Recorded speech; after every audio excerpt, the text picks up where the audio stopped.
नाजरीन, ये है उर्दू पॉइंट और आप देख रहे हैं न्यूज़ शो रामीन सैयद के साथ। लॉलीवुड के साबिक अदाकारा नूर बुखारी भी पाकिस्तान तहरीक इंसाफ के चेयरमैन इमरान खान की तरह बुशरा मानिका उर्फ मिस पिंकी की मुरीद निकली। गुज़िश्ता बरस अक्टूबर में नूर बुखारी के हिजाब में मलबूस एक तस्वीर सोशल मीडिया पर वायरल हुई थी, जिसके बाद ये बात मंजर आम पर आई कि उन्होंने शोबिस से किनारा कशी इख्तियार कर ली है और उनका रुझान दीनी तालीमात की जानिब हो चुका है। नूर बुखारी ने इस बात का एतराफ़ किया कि उन्होंने अपनी मुर्शिद बुशरा के कहने पर ही अबाया और हिजाब ज़ेब तन किया और अब उन्होंने मुकम्मल तौर पर शोबिज़ इंडस्ट्री से किनारा कशी इख्तियार कर ली है।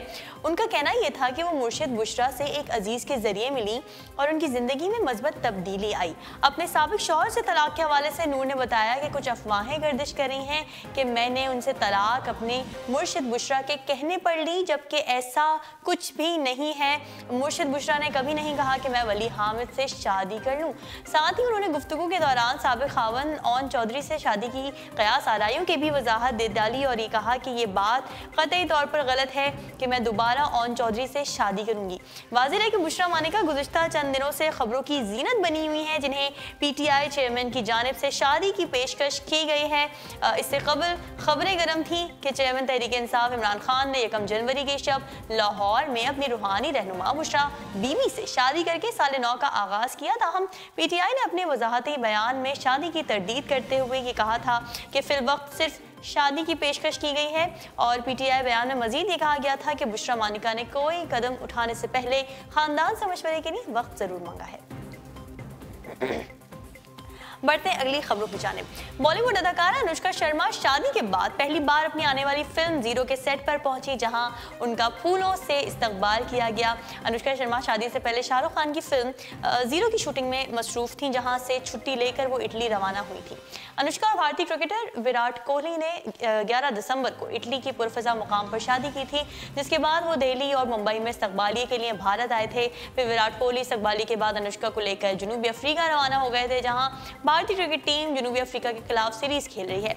विराट कोहली ने जनूबी अफ्रीका में टीम ज्वाइन कर ली थी और अपनी अहलिया के साथ साल 9 का जश्न भी वहीं मनाया था। जनूबी अफ्रीका में दोनों की मौज मस्तियां करते तस्वीर भी और वीडियोस भी मंजर आम पर आई थी और अब अनुष्का शर्मा भी शादी की छुट्टियां गुजारने के बाद वापस फिल्म जीरो के सेट पर पहुंच चुकी हैं, जहां उनका शाहरुख खान, फिल्म की कास्ट और अमले ने शानदार इस्तकबाल किया। अदाकारा अनुष्का शर्मा के लिए उनके वेंटिटी वैन को फूलों से सजाया गया था, जिस पर वो खुशी से निहाल हुई थी। अदाकारा ने इंस्टाग्राम के स्टोरी फीचर पर इस हवाले से एक पोस्ट भी की, जिसमें उन्होंने Shahrukh Khan, red chillies entertainment और साथी अदाकारों का शुक्रिया अदा किया। नए नाम और रिलीज की नई तारीख के ऐलान के बावजूद फिल्म पद्मावती पर एक बार फिर स्याह बादल मंडलाने लगे हैं। हिदायतकार संजय लीला भंसाली की फिल्म पद्मावती इब्तिदा ही से मुख्तलिफ तनाज़ात का शिकार रही है। हिंदू इंतहा पसंदों ने इब्तिदा में फिल्म को रोकने के लिए संजय लीला भंसाली पर तशद्दुद करने के अलावा सेट और अदाकारों के कॉस्ट्यूम तक जला दिए थे, लेकिन संजय लीला भंसाली टस से मस न हुए और फिल्म को मुकम्मल करके अपने इरादे पर कायम रहे। बादशाह फिल्म मुकम्मल होने के बाद हिंदू इंतहा पसंदों ने इसकी भारत समेत पूरी दुनिया में नुमाइश पर पाबंदी का ऐलान कर दिया। यहाँ तक के कहा गया कि अगर फिल्म रिलीज हुई तो संजय लीला भंसाली का सर और दीपिका पादुकोण की नाक काट दी जाएगी। अपनी फिल्म के लिए लड़ रहे संजय लीला भंसाली को राहत उस वक्त मिली जब भारतीय सेंसर बोर्ड ने नाम तब्दील करने की शर्त पर फिल्म को रिलीज की इजाजत दे दी। फिल्म का नाम पद्मावती से तब्दील करके पद्मावत कर दिया गया और 25 जनवरी को रिलीज करने का ऐलान किया गया, लेकिन नए नाम और नई तारीख के बावजूद पद्मावती एक बार फिर मुश्किलात से दो चार हो गई है। भारतीय मीडिया के मुताबिक भारतीय रियासत राजस्थान की हुकूमत ने फिल्म पर एक बार फिर एतराज़ करते हुए फिल्म की नुमाइश रोक दी है। राजस्थानी हुकाम का ये कहना है कि फिल्म मुख्तलिफ कानूनी तनाज़ात का शिकार है और वो लोग फिल्म को रिलीज़ किए जाने पर मुकम्मल सिक्योरिटी नहीं दे सकते। यही वजह है कि फिल्म को राजस्थान के किसी भी सिनेमा हॉल में रिलीज़ की इजाज़त नहीं दी जा सकती।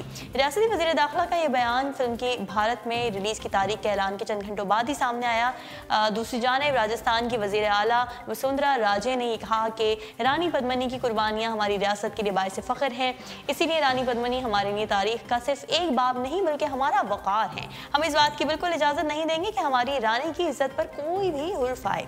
वाज़ेह है कि हिंदू इंतहा पसंद जमातों ने फिल्म की रिलीज को किसी भी कीमत पर रोकने का अंदिया दे दिया था, जबकि श्री राष्ट्रीय राजपूत करनी सेना के सदर सिख देव सिंह को गांधी का ये कहना था कि मैं central board of certification, producers और सिनेमा हॉल के मालिकान समेत तमाम लोगों को एक बात साफ साफ बता देना चाहता हूँ कि अगर फिल्म 25 जनवरी को रिलीज की गई तो पूरा भारत जलेगा। वो कहते हैं कि हम अपनी माँ रानी पद्मावती की बेइज्जती किसी कीमत पर बर्दाश्त नहीं करेंगे। और यहाँ ये बात भी वाज़ेह है कि पद्मावत की राजस्थान में रिलीज तो मुश्किल ही नजर आ रही है, लेकिन देखना यह है कि भारत की दीगर रियासतों में उसे मुकर्ररा तारीख 25 जनवरी को रिलीज किया जाता है या नहीं। शारजा में नाबीना और नज़र की कमज़ोरी के शिकार अफराद के लिए ब्रेल रस्मुल ख़त के हामिल और ख़ुदकार तरीके से बोलने वाली ATM मशीन मुतारिफ़ करा दी गई है। नाबीना अफराद के लिए ये ATM शारजा इस्लामिक बैंक की जानिब से मुतारिफ़ कराई गई है। ये शारजा इस्लामिक बैंक में इलेक्ट्रॉनिक चैनल्स के सरबरा वलीद अल-मौदूई ने गल्फ न्यूज़ को बताया कि ATM मशीन में सेंट्रल बैंक के मुताबिक हिफाजत इकदाम किए गए हैं जिन पर दुनिया भर के बैंक अमल करते हैं। उनका ये कहना था कि इस ATM को मुतारिफ करवाने का मकसद माजूर और नाबीना अफराद को टेक्नोलॉजी की मदद से सहूलियात फराहम करना है ताकि वो भी खुद से हर चीज़ करने के काबिल हो सकें।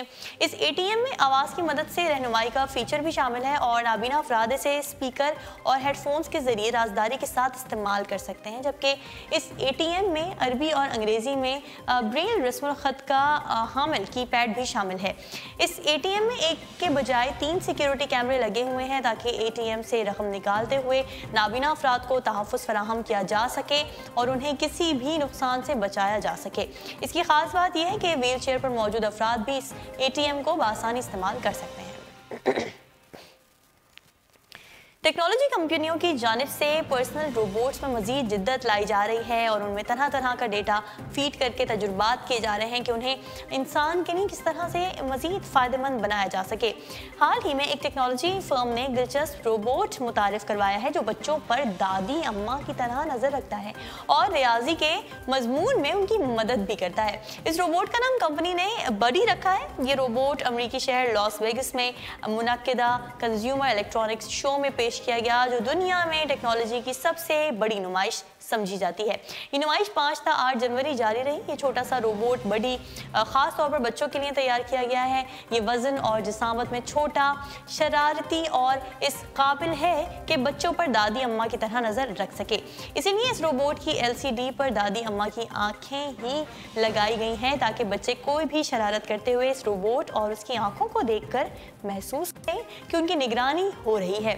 इस रोबोट में सिक्योरिटी फीचर्स भी फराहम किए गए हैं जिनकी बदौलत ये घर में घुसने वाले नक्बजन या चोर को पकड़वाने में भी कामयाब हो सकता है। साथ ही इसमें ऑडियो और वीडियो रिकॉर्डिंग की अमूमी ऑप्शन भी मौजूद है। कंपनी ने इस कम कीमत रोबोट को नुमाइश के जरिए मुतारिफ कराया है, अलबत्ता फ़रोख्त के लिए पेश नहीं किया। ताहम उम्मीद ये की जा रही है कि जल्द ही इसे फ़रोख्त के लिए मार्केट में लाया जाएगा और इसकी कीमत $1550 रखी गई है। बढ़ते अगली खबर की जानिब, एक बरतानवी खातून को दिल का अतिया मिलने तक एक मसनूई दिल लगाया गया है जिसका पूरा निज़ाम एक बैग में बंद है जो हमेशा खातून के साथ रहता है। कितनी हैरत अंगेज़ बात है। 39 साला सलवा हुसैन इस बैग को हमेशा अपने साथ रखती हैं जिससे निकलने वाली 2 नलकियाँ उनकी नाव के सुराख से अंदर जा रही हैं और प्लास्टिक के शफाफ पाइप उनके सीने के अंदर तक जाते हैं और सीने के अंदर मौजूद 2 गुब्बारों को फुलाते हैं जिनकी मदद से खून पूरे बदन में इसी तरह दौड़ता है जिस तरह दिल इसे पंप करता है। सलमा हुसैन एक मर्ज कार्डियोमायोपैथी के शिकार हैं जिसमें दिल मुकम्मल तौर पर नाकारा हो जाता है और बदन में खून पंप करने के काबिल नहीं रहता। बाज़ हालात में दौरान हमल भी ये कैफियत पैदा हो जाती है, लेकिन ये बहुत ही नायाब अमल है। इस साल के आगाज़ में सलवा को सीने में शदीद तकलीफ महसूस हुई थी और उन्हें डॉक्टर्स के पास ले जाया गया था जहाँ डॉक्टर्स ने उसे गैस करार दे दिया था।